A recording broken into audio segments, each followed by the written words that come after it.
get gavel here. I'm gonna call this meeting to order. Let the record show that all members are present. At this time, we'll stand and do the pledge of allegiance.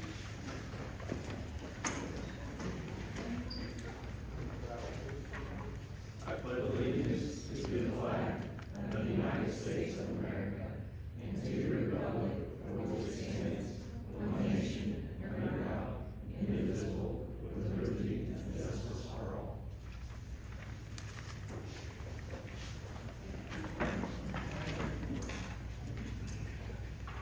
All right, thank you. My apologies for being a few minutes late. I did get the field, I didn't plan it, so appreciate your indulgence. Mr. Price? I'd like to thank everyone for coming out this evening. This is the first step in our process of working towards a long-term facility plan. We had a committee of community members that met through January, February, March, and basically initiated the process and came up with a whole list of ideas for the board to consider. So as we transition now and take our school board, basically taking the reins of this process, this is just the first of what we're looking at, a series of work session meetings where we'll have meetings in public. We'll invite folks to come in and watch.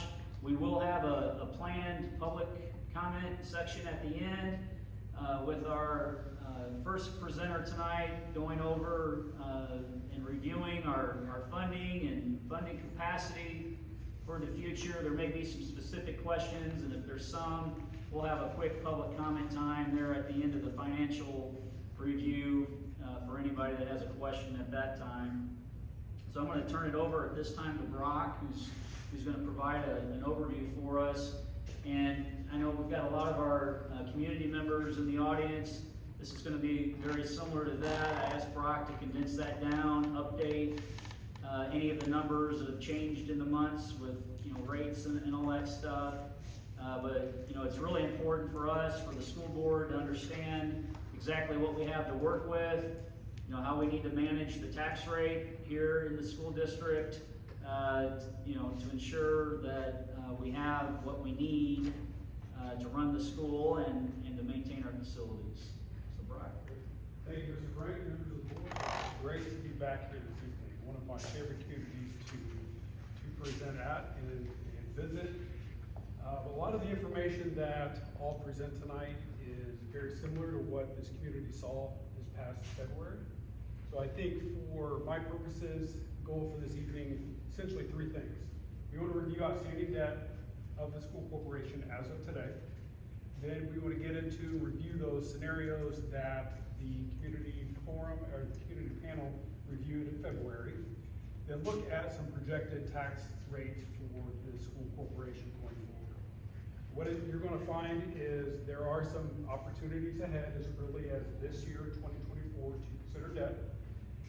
However, it depends upon the approach and the dollars needed for projects, and what the board may need to give Mr. Frank going forward is some direction on total tax rate management or that fund term called tax policy going forward and what we may want to achieve from this point going forward. So I'm going to move around a little bit to move forward on the slides. First things first, for those who may not be able to see too far back, this is the outstanding debt for Washington Community Schools. We are currently in budget year 2024, and the 2024 debt service tax rate is about 29.5 cents. You're going to hear me say tax rate many, many times this evening, but essentially what it is the tax rate per $100 of assessed value to help pay what is the long-term debt for the school corporation. When we say long-term debt, it's any security or debt instrument that has longer than a 1 year repayment. The Washington Schools in budget year 2024, you can see kind of a nice waterfall effect through 2030. So this is viewed very favorably by rating agencies because it's considered to have an accelerated repayment since all debt as of today will mature at the end of this decade or 2030. But what I want to highlight is this black line. And this assumes, in this chart, No new debt is issued. Again, debt as of today. And you can see the drop beginning in 2025 as our payments begin to decrease as early as next year. So we projected to about 25.8% tax rate next year. Then as debt matures, you can see that there's some gaps that begin to emerge where our tax rate begins to drop. So as you say, well, why would we consider debt as early as 2024? And you can see because if no new debt is issued, that tax rate will begin to drop in 2025. So keep that in the back of your minds as we have an accelerated repayment schedule with existing debt. So let's get back into the scenarios that we talked about at the community forum back in February, and there were 4. For those who may not be able to see in the back, the scenario 1 is if we wanted to issue as much as we could in this calendar year, so if we wanted to issue as much as we could in 2024, and keep that debt service tax rate level going forward, how much could we issue? And to answer that question is about $22.1 million. Now, these are about as conservative variables as we can introduce for illustrative purposes. So for every scenario, we assume a 5.5% interest rate. That is much more conservative than what Washington schools would get in market today for a 20-year bond issue, which is the maximum term in the state of Indiana. So we can't extend the payment out to 21 years or 25 years or 30 years. We have to keep everything within 20 years. That's why you would see a repayment term of 19 years and 3 months in this illustration. So 5.5% interest rates assumed. If issued today, probably around 4 to 4.1% interest. So because these are tax exempt bonds, that's why they're much lower than what you may get at your home mortgage down the street at the bank. It's about 7%. So scenario 1, as conservative as we can be, issuing as much as we can issue in 2024, $22.1 million. Now what we would have to do, and we'll talk about this in the coming slides, is we have to introduce some tools to help us manage the debt service tax rate. All that being said is we would have to set aside dollars for what's called capitalized interest. Again, we'll talk about that here shortly. But in this conservative effort, we would need to set aside $3.3 million to pay bondholders during the projects, which would decrease the dollars available for construction. So that's why you see a difference of issuing $22.1 million versus having $18.4 million available for construction. But the big piece, if you listen to nothing else I say for scenario 1, is no increase to the debt service tax rate of 29.5 cents. So that's scenario 1, issuing in 2024.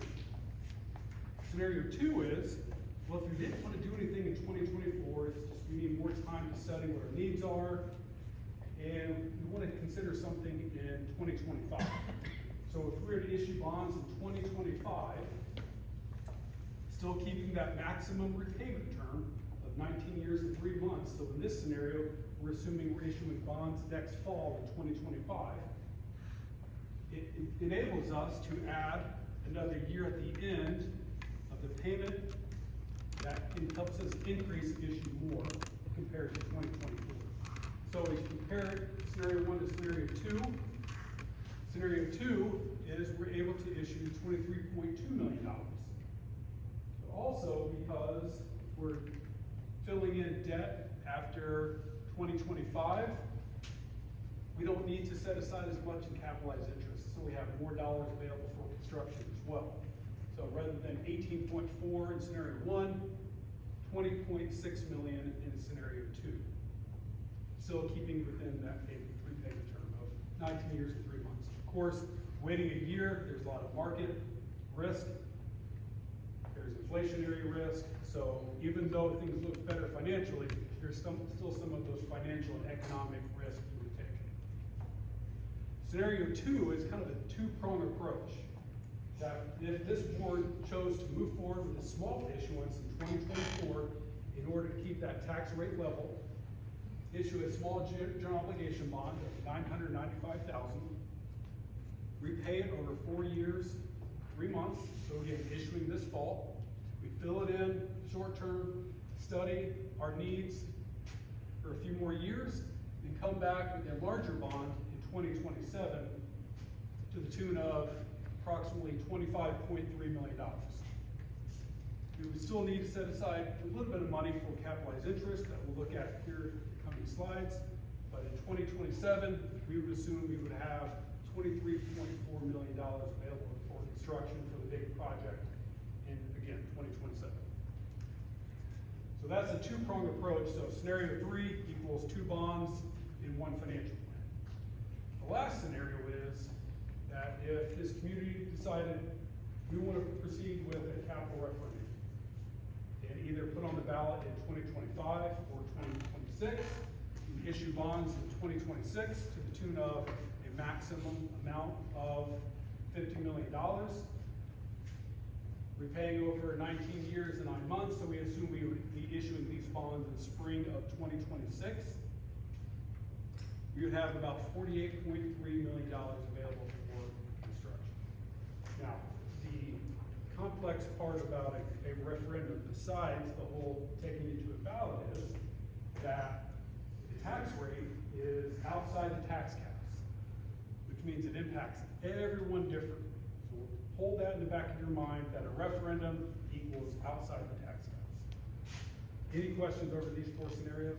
Again, we're right in line with what we had back in February.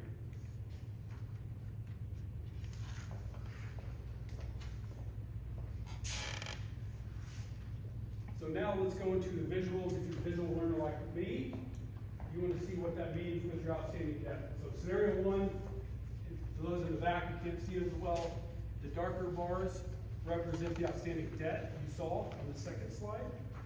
But now we're introducing more bars. So these gold or yellow bars represent the 2024 bonds. So scenario 1, issuing right around 20 million, or 22.1 million, having 18.4 available for construction. I don't think it came through perhaps in this format, but in 25, 26, and 27, we're paying capitalized interest. So that's why you go from 22.1 million to $18.4 million, excuse me, available for construction. But most importantly, you can see this black line there at the bottom. That represents just keeping that debt service tax rate at 29.5 cents from 2024 and beyond with this scenario. I want to point out that, again, it's really conservative interest rates at 5.5. Also, it assumes no net assessed value growth at all. So it's conservative of an approach with the financial plan as we can prepare. That's scenario 1. Scenario 2 is issuing bonds as much as we can in 2025. Again, the dark bars represent the outstanding debt you saw in slide 2. The gold or yellow represents now that 2025 bond with that 19-year and 9-month repayment term. Capitalized interest, I'm sorry to say, didn't come through, but we're paying a couple of years of capitalized interest in this scenario. But similar to scenario 1, that flat black line of maintaining that 29.5-cent tax rate in the debt service fund. Also assuming 5.5% interest rates on these scenarios, in this scenario, and no net assessed value growth as well. So it's conservative as we can prepare.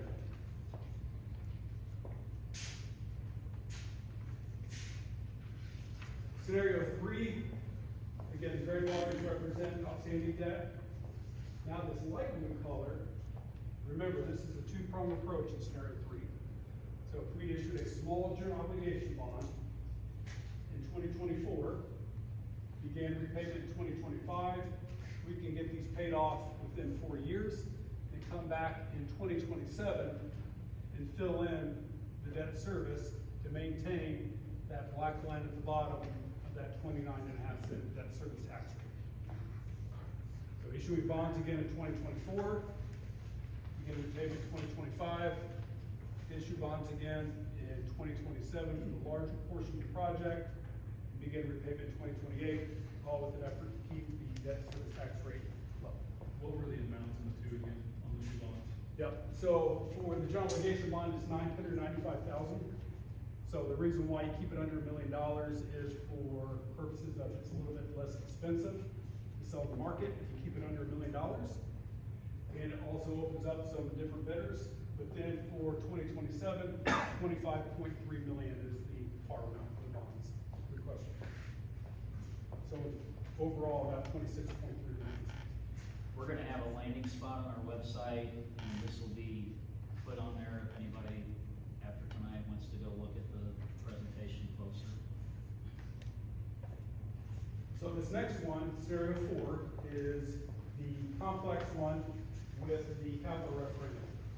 Again, the outstanding debt here in the dark bars, and these gold bars represent that if we pursued a $50 million capital referendum, and we just kept the payments level, how that would look structure-wise for our payments. And I don't think this came through quite as well in this format as tried to say, but actually, and you'll see in the coming slides, that even if we issued in 2026, the 2027 tax rate would actually increase, not keep flat there. So I'm sorry, that's optical illusion that keeping the debt service tax rate level as we're issuing more bonds, but actually it jumps here. It maintains right around 46 cents going forward, but we'll look at that. Hopefully it comes through in the coming slides a little bit better than this one. Mark, on that, scenario 4 there, $50 million, what part of that would be what we'd be able to bond? So that assumes the entire 50 million. At that point in time, though, what would we be able to bond to build a building project? Oh, that's a good question for the construction professional. That, I would not even venture a guess on that one. No, and maybe I'm wrong, but I think maybe my question was, so, you know, in scenario 3, we could have bonded $25,350,000. The 50 million that you're talking about, is that, so that's just 24 million over what we could have done anyway? Yeah, that's just a illustration, for purposes of comparison, just targeting 50 million.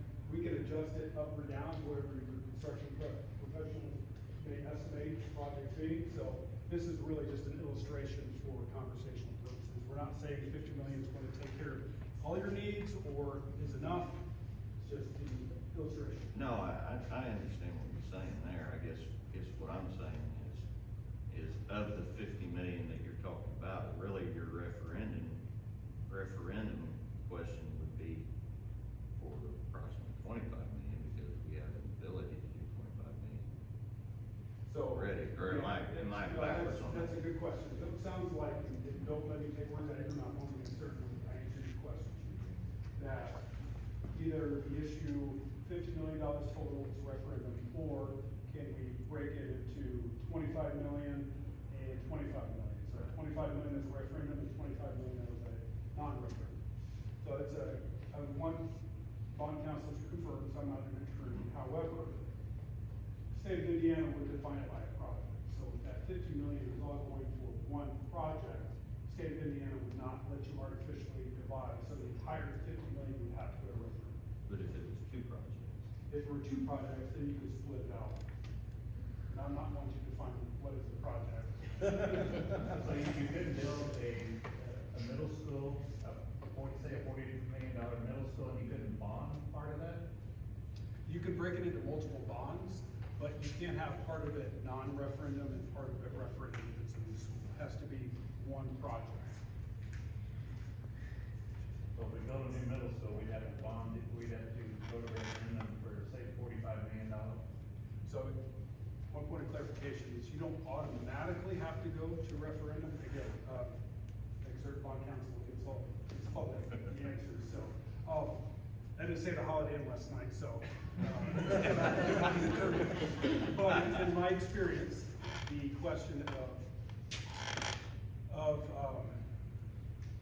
whether you can split a bond, if every project is subject to a referendum, it doesn't automatically have to go to referendum. The board can choose to go to the ballot because in this case, circuit breaker is very impactful to the school district. So you can add it to the ballot and make that decision right off the bat. Or you could make it subject to a referendum, and you open up a hearing, you have to have 2 hearings, then if nobody files a petition after 30 days, you can issue the 50 million and it doesn't have to go to referendum. But taxpayers have the opportunity to weigh in on that, to decide whether they want to file a petition and force it to go to ballot. How do you fund the 50 million then? It doesn't have to go to a referendum. Then it means that all of your debt would still be non-exempt, but because of circuit breaker, it would put more pressure on your operations fund long-term because your debt is increasing. So if that were a scenario that you want to look at, we can run some projections to see if you had a $50 million bond and what it would do to your operations fund, because you wouldn't want to put more pressure unintentionally on your operations fund, because that's how you fund technology, transportation, and your building maintenance. I know we can't sell a $50 million referendum. It won't ever pass in Washington, Indiana. Possibly a 20 million we could, you know, if we only raise the tax rate 20 cents on 100 instead of last time we tried it was 48 cents on 100 and it failed miserably. You know, that's what we're trying Just to for get to that. conversation, just for conversational point. And, Absolutely. and just another way to look at this, I guess, because you're saying we're maintaining a 29-cent tax rate, 29 cent, understand? With scenario 4, you're talking a 46-cent tax rate. That's not really a 46-cent increase if the 29 cents is dropped off. That's a really good point. Hold that thought. Okay. Hold that thought. That's a really, really good question. So the question is, that on the back end, here is where the 46-cent increase would be felt. We're already feeling a 29-cent tax rate. Technically, the only impact would be a net of about 17 cents. Well, the answer to that question is, it depends upon where you live within Washington. Okay. That's a really Sure. good question. Hold that thought. Sure. Any other questions before I move on?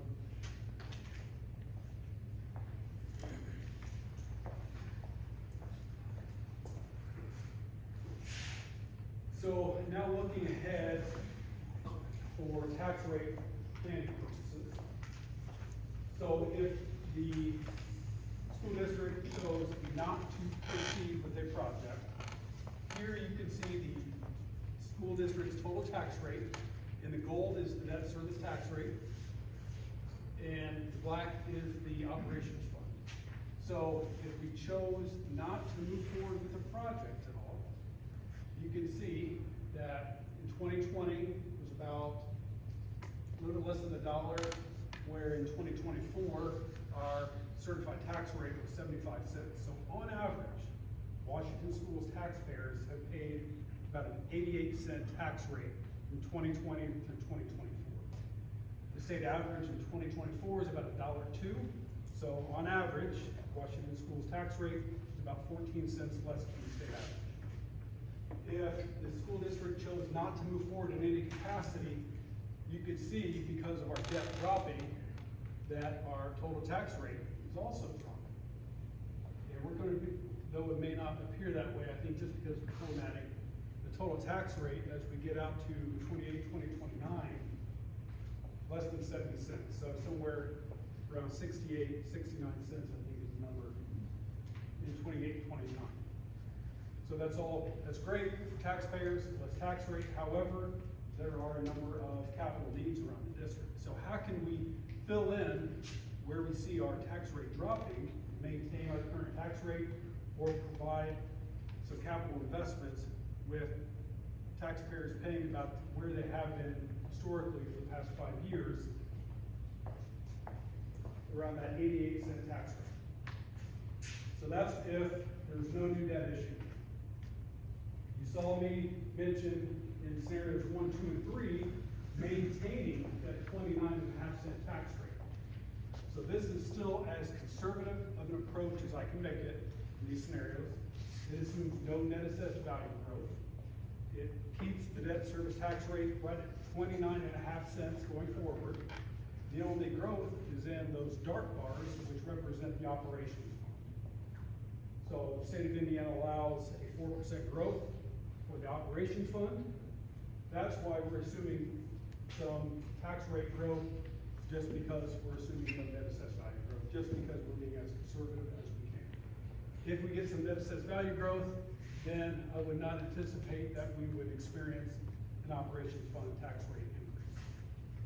All that being said, is scenarios 1, 2, and 3, we can maintain, on average, a tax rate less than what taxpayers paid from 2020 to 2024, based upon these assumptions. So those are scenarios 1, 2, and 3. Maintaining right around the tax rate we have. Now let's get into the more complex one. Now I'm introducing a new color. So the gold represents what is non-exempt debt. The dark bars represent the operations fund.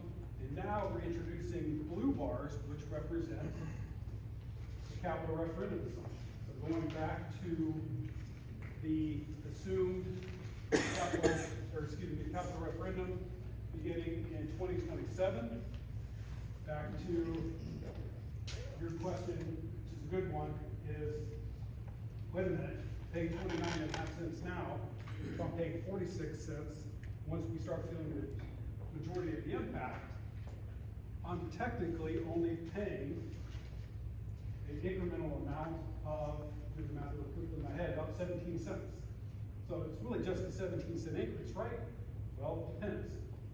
If you live in Beal Township, where tax caps, majority of taxpayers are not hitting their tax cap, you're not going to feel much of a difference in regards to this being outside the tax caps. It'll just feel like the tax rate increase, that incremental tax rate increase that you mentioned. However, if you remember from February, and raise hands if who's here from February, so a decent group. So if you remember from February, as we looked at the city of Washington tax bills, the circuit breaker was pretty impactful. So if we're replacing this yellow tax rate with a greater portion of blue, it's going to impact the city of Washington taxpayers much more greatly than Beal Township. That again, because Beal Township taxpayers, for example, are not hitting their tax caps. Whereas in this scenario, we're replacing non-exempt debt with exempt debt. So a portion of the tax bill that is currently covered by that 1%, 2%, or 3% tax cap is going to be replaced with tax rate outside the tax cap. So the city of Washington, because of that, would feel it much more greatly than the unincorporated townships. Now, I'm not saying we need to study all of that tonight. I just want you to be aware of that conceptually. So if you chose to move forward looking at this more in depth, we can do some studying on who's impacted, at what home value, so we can have more engagement one-on-one with those taxpayers. Don't expect you to get understand fully that tax bill, because that is complex enough. Just know that it would require additional study to determine who and how much is impacted in that type of scenario. But generally speaking, the city of Washington taxpayers will be impacted more so than those within the townships. That's a really, really sophisticated question. Good one. So we've been talking for about 30 minutes. We welcome any questions, comments, feedback.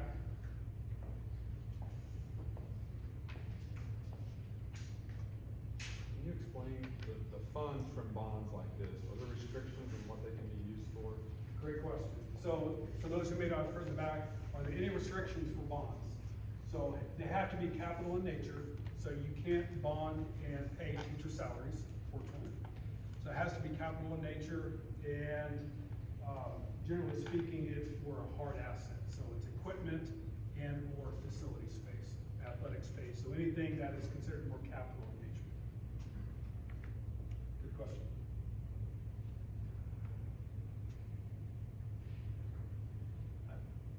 I believe everybody, I think we've talked about this enough that probably most people in the stream understand that, but just to reiterate, if we do nothing and let our tax rate fall, is a taxpayer in the city of Washington gonna see a reduced tax bill?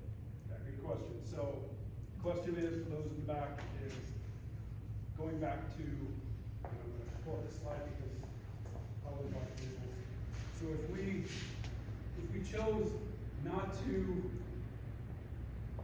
issue new bonds and just let this tax rate fall, is the average taxpayer in the city of Washington, where the majority of our taxpayers are, going to feel any relief? Well, not to sidestep the question, but it depends upon the value of the home. And I would say generally speaking, because of that tax cap impact, so generally speaking, it's not likely. It would just mean that another overlapping unit would absorb or the circuit breaker would increase. How long do we have to use that? If we have debt fall off, how long do we have, is there a grace period that we can reuse that debt, or is it just immediately we have to have a plan to reuse it? So If we have debt fall off and we don't bond, how long do we have to, before another entity can? So if you chose not to issue any bonds in 2024, for example, we would estimate that your debt service tax rate would drop to about 28.9 cents, so about half a penny. So if you chose not to do anything in 2024, rates are certified at what your debt payments are. So then in 2025, you could consider issuing bonds at that point to keep it at 28.5 cents or take it back to 29.5. But if you chose to never issue bonds year by year, it would just continue to fall with your certified tax rate. So in that next year, if we wanted to raise it back to where it is now, would it require a referendum? It would not require it. So if that is your question. Was another entity like, the county council, when they bond, we don't renew that bond immediately, can they bond that to get it to the tax cap? Or So to the they circuit breaker? have their own debt that they're paying, so they can choose to issue property tax backed bonds as well. Now, I don't know if they would say, you know what, Washington Schools is dropping it by a penny, so we're gonna increase it by a penny. I don't know if they would approach it that way, but very similar to your conversations here is we have X dollars of capital needs and we would need to fund those capital needs. I think we talked about it earlier, if we renewed it, we would have 2 or 3 years before we had to spend it, is that correct? Yep, the IRS requires, because these are tax exempt bonds, you can't issue and just hold on to the money in perpetuity, because if you earn more than what you're allowed, you have to pay back the IRS those earnings. So generally speaking, you have 2 or 3 years to pay back, or to spend the dollars down. Now, if there's circumstances like what we experienced back in 2021, when there were delays because of the state of the world, there might be some circumstances where there would be an exemption, but generally not if you just don't spend the dollars. If we took the 2025 scenario, we would have until 27 or 28 to spend that.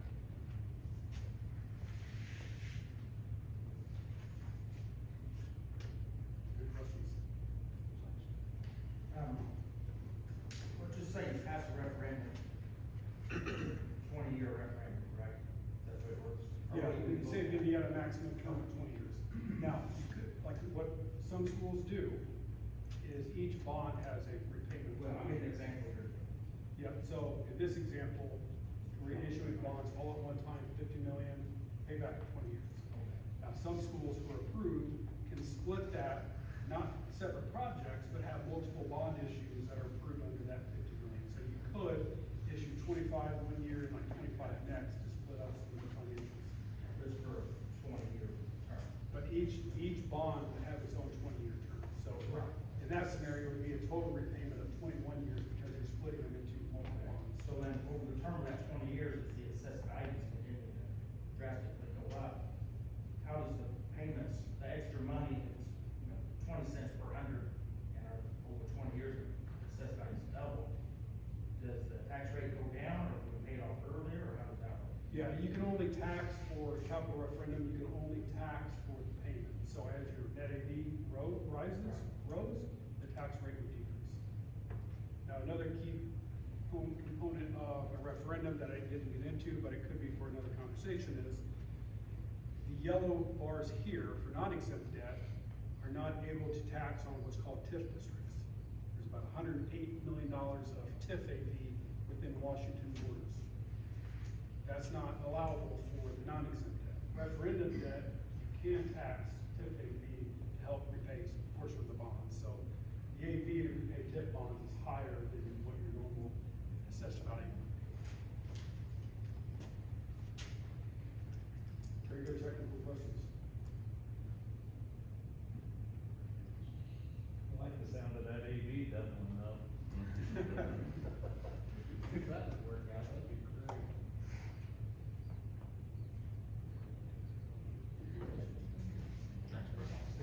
Okay, thank you, Brian.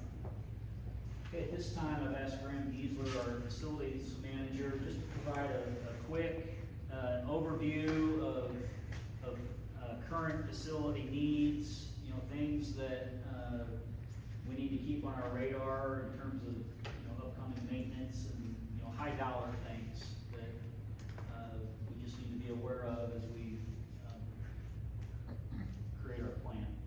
Again, these are, I don't wanna say off the tip, but these are some items that we've known about for some time and that we know will need attention here between myself and the staff we have. We'll begin with the junior, senior high school. First and foremost, the roofs. The roofs are at their useful life at the end of them. That goes for the Hatchet House, the junior high asphalt roof, and really it's a piecemeal, roof there, of different varieties and types. So we'd like to go back in there and be more concurrent with everything across the board. Chiller, is another big ticket item there. One of the chillers was replaced, I believe, last year, over spring break. That is probably within a year, if not two, to be replaced as well. The boilers are outdated and inefficient. Those can be upgraded to something more efficient and energy saving. Same goes with the light fixtures. We have slowly converted a few things on that campus to LED, but as far as the classrooms, the hallways, and you know, down to the nitty gritty things, nothing has been formally converted. I move on to fuel. Couple of big ticket items there. The sanitary sewer system that's there is at the end of its useful life. And we need to either go back in there with a new seepage field or a treatment plant of some sort for it. And again, the boiler is outdated and inefficient. And as many of you may know, the chiller was just replaced this year with emergency funds to get the air system back and operational there. Here at Intermediate, I guess that was 2 years ago, they did some conversion here and updated and modernized the plumbing chases in the bathrooms here in the cafeteria. Or I'm sorry, cafeteria needs updated and modernized. We're encountering several issues there. The air system either needs to be updated or converted to an entirely different system. Those are the main things here. At upper elementary, makeup air units need to be added to help combat air quality issues that we have there. The gym is not conditioned. That's been on our to-do list of items that could be changed there. Primary elementary, the big ticket item there is the univents in the classrooms. They need upgraded. Parts are becoming obsolete and hard to find for them. And with that, the automation system with those will need to be upgraded as well. Those are just the few main characters that we have on our list here as well. We can go all day on dollars and cents of those, but just the high school roof alone, we're probably talking $1 million, $1.5 million over the next couple of years. Any questions for Graham? Graham, how old is the roof on the gym? 99, I believe, it was installed, so. Graham, on the three big tickets that you talked at the high school, what's top priority out of the three? Chiller, boiler, or the roof? I would say it's between the chiller and the roof, probably I would say the roof, let's keep everything dry. Everything kind of falls apart all at once your roof starts to go. One leak becomes two becomes four. That being said though, that chiller's on its last legs. Kind of the same scenario we were at with Beal, I'd say within the last year and a half to 2 years, so. Just so that everybody, what we replaced last spring was the one half. And so now it's the other half that's aged and is due to be replaced. Correct. Okay. What's the units at primary? What do you recommend? The air handle, each individual, ventilation system in each classroom. So, typically they're like up against a window along an exterior wall, the air conditioning cabinets, you might call them. Let's see, what's going obsolete there, the controllers for them, Actuators and the controllers. and the actuators. The controllers are ran off tuck boards that are run off MS-DOS.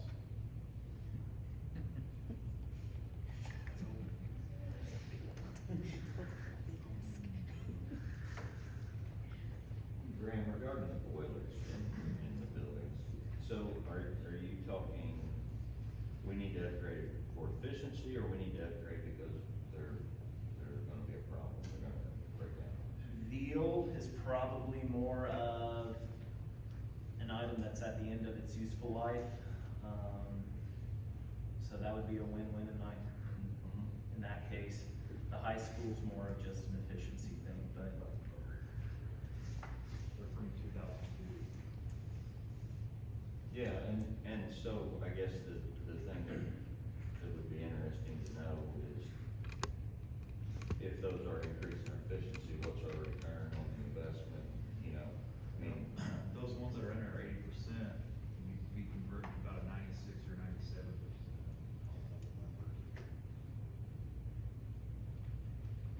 you know, I guess to my mind, when I think anybody looks at an improvement to their home or their business or whatever, it's not just a straight cost if you're finding a new efficiency and reducing your operating costs. So that's The same way with LED lighting, especially in that big building.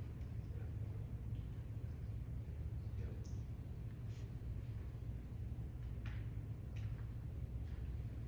Anybody else? There. Out at the primary, the sawtooth roof, is that on your radar? I would say right now it's at bay. If some way, shape or form those could be eliminated, because I mean, it's only gonna rear its ugly head again in the future once that roof membrane starts to go as well, so. I wouldn't say it's a high priority as of today. Okay. And along with the one in upper there in the gym? Is that big too? It's at bay, yeah, the leak, the problem's been solved, but again, may happen again.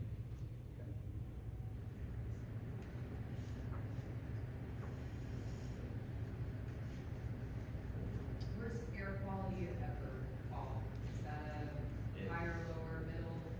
I'd say it's pretty high.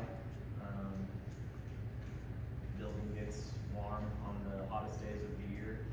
Can get humid from time to time, so those are all issues we have to combat on a daily basis during those times. We really have to monitor that system and, you know, we're one issue away from having real problems there in a hurry, so.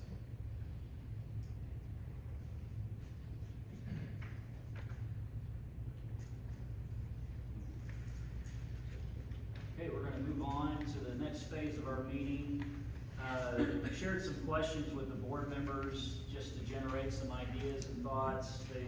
Obviously, we had our, community facility team present to them in March, and they've had, that presentation and the summary here for the last few months. So just just as we have a public discussion here and generate thoughts and ideas and things, the idea here is just to have that discussion here in the public, kind of see where the board is collectively. We have a partner with Performance Services. What we would get from our discussion tonight is to talk with them and to have them explore some concepts and ideas and give us some pricing on what stuff would cost we wanted to pursue, and then we'll come back in August and have them present on some of these ideas to the board and to all of you on what that looks like. And so that would be kind of that next step. So again, tonight's just kind of the beginning phase to have public discussion and to see where we are, the board is collectively. Questions that I pose to them: what are your key takeaways from the community facility study committee and the ideas? What ideas address current and future educational needs? What ideas benefit students the most? So I'm going to turn it over just to some open discussion here from our board members, and we'll go from there. I want to start. I'm sorry. I thought, obviously we know safety is an issue too, but that was such a resounding theme throughout every single comment, and there were so many things that were, I mean, everyone can agree on that. Like, I can't imagine that anyone would not agree on the fact that we have things we need to do, we're doing things, but there's things that we could do, but a lot of that led into more space, how do we get more parking, how do we get, like, where do we rearrange these things? That was one of the things that I thought, was interesting, but it felt like it just led all the way back to, because we kind of focus on every single building needs more space, we know that, and we know all these facility things need to happen, those are all so important. Everything goes back to safety, and I think if safety and education, I mean, those are the two things that everything should revolve around. So I just thought that was, pretty profound that every single group focused on that and came up with some ideas of things we could do. It just got me thinking a little bit more about what makes sense, especially at the high school, like the parking and the kids going in and out and all the doors and what that looks like and how do you know where to enter the high school. Those are just things that I guess hadn't been in the forefront for me, but absolutely should be. That's something that should take place. So. I'll agree with what Sarah says on the safety. Just like everybody in here, it does bother me that there's so many doors at the high school and kids propping them open to let their buddies in, and wishing there was some way we could monitor that tighter. I was looking through the survey here, and I can't remember which group came up with it, but I would be interested in seeing what their idea was on repurposing the auditorium at Upper. It was on here, changing that into classrooms, if that was possible. My understanding, it doesn't get used very well or very often at all, so I don't know what that looks like money-wise, or even what our options there are, if that's even possible.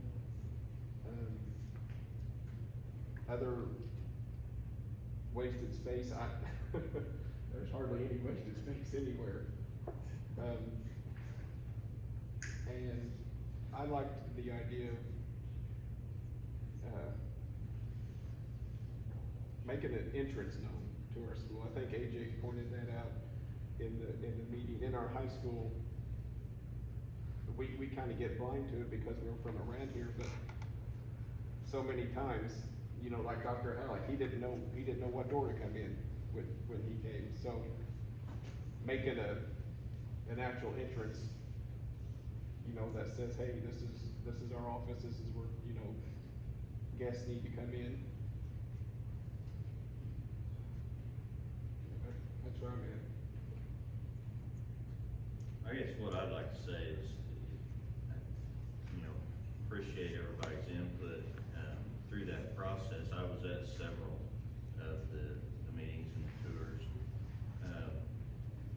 it's interesting to hear everyone's perspective. The one thing on top of the school safety that seemed to be top of everyone's mind is the space issue. And one thing that I think is gonna be key for us as a board, there are a lot of different ideas, you know, can you add a little here, add a little there, what's the best use of the money? I mean, from the presentation Brock made, we've got a 20-year decision to make here. Because we're not gonna have an opportunity outside of a referendum to do a whole lot in the next 20 years. It's kind of where we've been since, the high school was remodeled. Would you agree, Randy? We've been waiting for that bond to come off to do the next big thing because we can't, unless we can get a referendum. That was $22 million for the high school renovation, and it's served us well, you know, but we're still paying on it for the next 3 or 4 years. Exactly. So I think that to me is our charge, is to keep in mind that whatever we do with this money that is available needs to have an impact on all of our students, if possible. It's not as simple as, well, okay, let's fix the high school. We'll just fix that. The intermediate building still has 550 kids in it and nowhere to put anybody. So, okay, let's fix the intermediate. Well, now we didn't fix the high school, you know? So that's the tough thing that we all have to look at. I gotta tell you, I don't know what the exact right answer is. That's why we wanna have these meetings. We wanna be able to talk. And we wanna talk with you all listening, you know, and to understand why you know, that's one of the things that I heard about the project in the past. Nobody really understood the why or the how'd you come to that or whatever. So, I think it's really important that we talk about that. I don't think there is any project, I don't care what we do, there is no project that we can propose that everyone in this room is gonna go, yep, that's the one. So, we can't please everybody, that's the way the world works. So, we're gonna try and come up with your guidance and your input, the project that suits the community the best, that serves the students the best, and helps us move forward as a community. So that's kind of where I land. I know that's not necessarily answering the questions of, you know, what came back from the community, from the focus group, but I feel like that needs to be said, that's where we're at as a board. This is where we sit, this is what we're trying to figure out. As he said, you know, we've got some limited time to start making some decisions, and that's where we're gonna go from here. I know the board in 2019 came up with like 11 different scenarios for different projects. And we all settled on the new middle school at 5th, 6th, 7th, and 8th because it did impact every student in our corporation. Like Scott said, we build on 3 or 4 classrooms to this building and 3 or 4 classrooms to the primary, and we bond $20 million to do that, or we changed the high school to make the cafeteria bigger, like somebody suggested. We bond $25 million, and it ties our hands for the next 20 years. And we don't solve the problem for everybody. Where if we build a middle school, and I don't know that we can, I mean, we tried that the last time, but I think we're in a better situation now to try to get it passed. But if we, like, a lot of people thought about the entrance to the high school, if we pull the junior high out of there, then we can make the existing junior high the entrance, and we can lock those doors down. Everybody can come in and out that entrance with the parking out front. And we could have an alarm system where those other doors open, they go off. But if we pull the junior high out of it, we can close that campus, and there won't be anybody going in and out any of those doors except the front door. If they have an internship or if they're going to the doctor or the dentist or whatever, they can go out the one door, and it solves that problem. But, and I know Graham has a list there a mile long, and a lot of that's maintenance that has to be done. I know we have to address that, but some of that is figured into the budget for operations, you know, not just solely on what money we're trying to bond.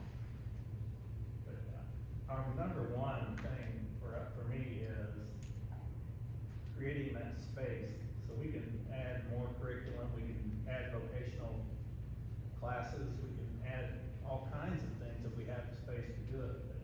But existing, adding on to old buildings, to me, is not the answer.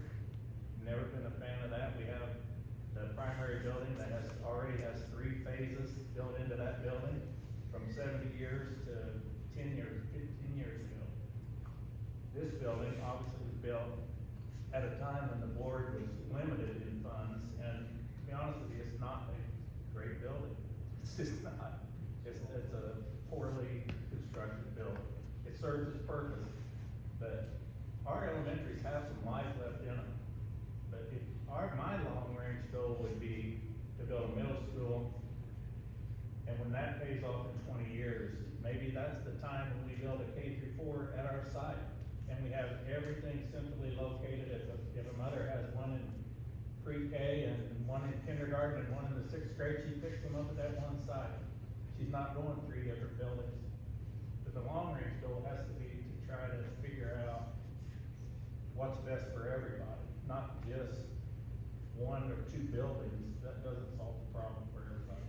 That's where I'm at. And I know we tried to pass the referendum last time, and it was $38 million, and nobody liked it. And we lost that referendum 2,500 to 1,500. We'd have to convince 501 people to change their mind. But we are sitting at a better position where I think if we have the bond room, if we can figure out a way to limit what we ask on the referendum, that we'd have a shot at passing that. And for me, I don't know what it says about a community that won't fund education. I think it's a big negative when somebody's thinking about moving here and they see a community that votes down upgrading their buildings and their educational system. It's just, I don't know, we did 17 meetings last time in 2019, and we had the same 50 people showed up at every meeting. And after the meeting, you could go on social media and you just took a beat, you know? It's like everything was being done behind closed doors, but that's not the way it was. We have a turnout here today, and tickled to death that people are here, but you would think this room would be stuffed full of people, but it's not. So I don't know all the answers. That's where I stand on it. I'm gonna piggyback off what Randy said. Since I came on board a year and a half ago, we've talked about needing a long-term vision. And I'm not sure that's really happened in the past, but we need a vision for not just next year or 5 years, we're talking 10, 20, 30 years down the road. And the way I look at that is we have to, how my mind works, we start at the end and say, how do we get there? And start working our way back. So again, that's, you know, kind of like Randy said, you know, we have some immediate needs that we have to address, you know, in the next year or 2, Graham's list included, but we have to think, you know, more long-term as well. And, the community committee meetings, I want to thank everybody who's involved in that, but that's not the end of it. That's just the beginning. Now, we want more input. We want continued dialogue and input on, you know, what the community wants and what the community will support. But we can't, again, come up with ideas on our own if the community won't support them. So again, those meetings were, I know it's been a few months since they ended. We've been individually talking about them a lot. This is the first time we've been together and shared publicly. But again, I want to stress that that's just starting, it's beginning. So we want to continue to have that input and ideas. Again, as a school board member, I think one of our big responsibilities is being a steward of the taxpayer money. So we want to use that as efficiently and effectively as we can. So we want input. But like Scott said, we're not going to make everybody happy, but we want ideas, we want continued input.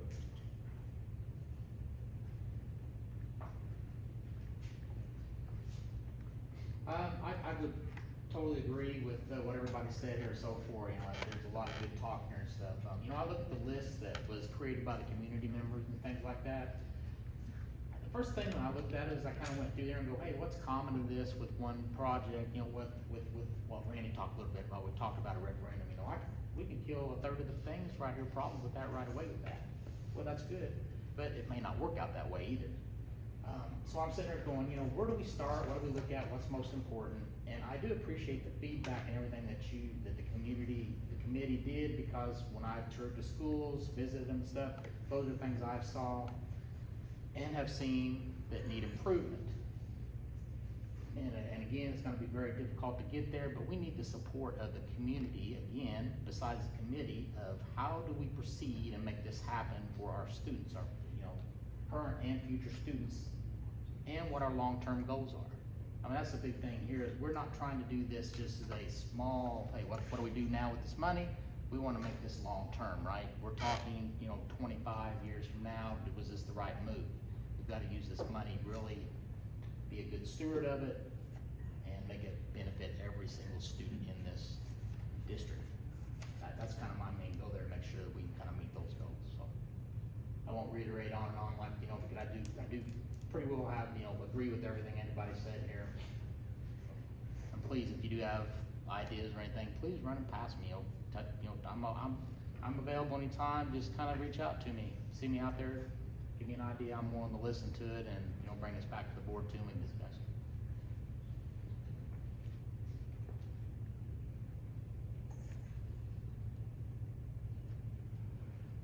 Mr. Cornelius, I heard your voice. I mean,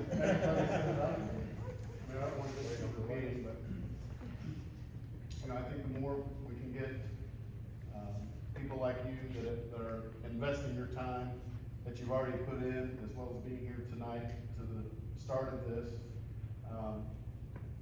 the more people we can have with input helps the seven of us. We'll tell you right now, we don't always agree up here between the seven of us. And we're not the end all be all. We're not the guys that know everything, okay? So that's why this is important for us to hear other ideas. Some things that I heard from the committee was things I really didn't think about before. So that opened up my eyes to different options. And this is what we are wanting, that back and forth, being a team, you know, trying to just do what's best for everyone involved. So the more input you can give us and ideas we can kick off with each other, I think just even the finances that Baker Tilly provided tonight and also in February, for me, really opens up my eyes. And hopefully the community too, because sometimes our hands are tied with the money that we have or that's available or a lot of times not available to us.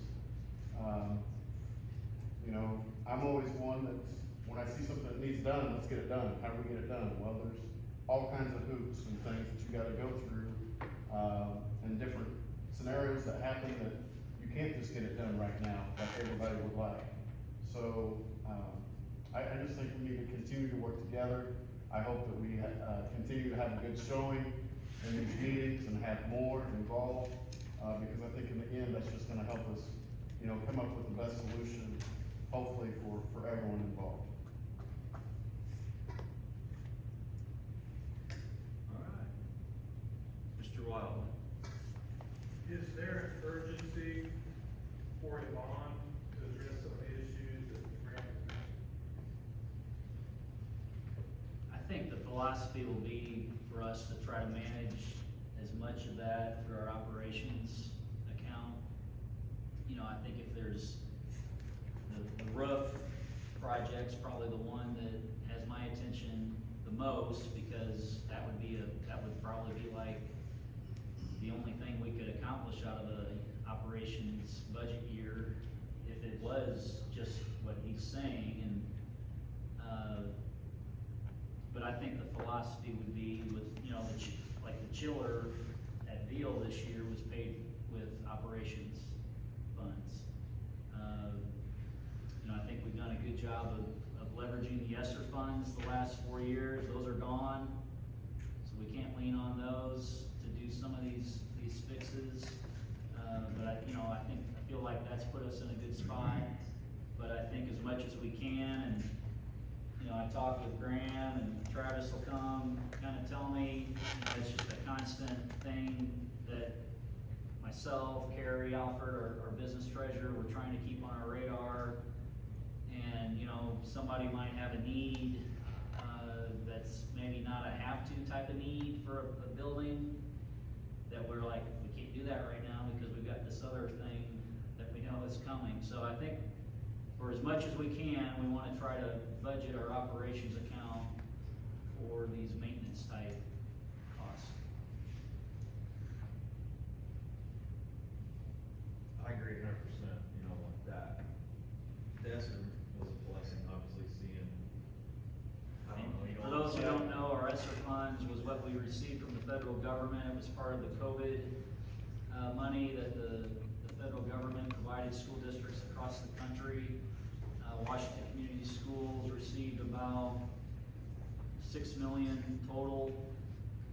So we did use a lot of those funds in structures, things that are gonna last us for a long time. There are some, you know, things that, there's a few additional personnel that we've used it on, but not much. We did try to put it, the project here with the new entrance and how we moved the office from the end down to the middle and made that special ed, that was all funded through ESSER money. But we're basically done, or we don't have any more of that, so it's really comes down to our operations account. Which a lot of that, like you, yeah, I mean, boiler, the chiller, that stuff, we've continued that, you know, chiseling away after Esther, you know, so. Well, I think at this time, we've kinda led into it already, so I'm just gonna officially say, you've heard from all of us, anybody that wants to speak in the crowd, we don't wanna be here all night, but we'd love to hear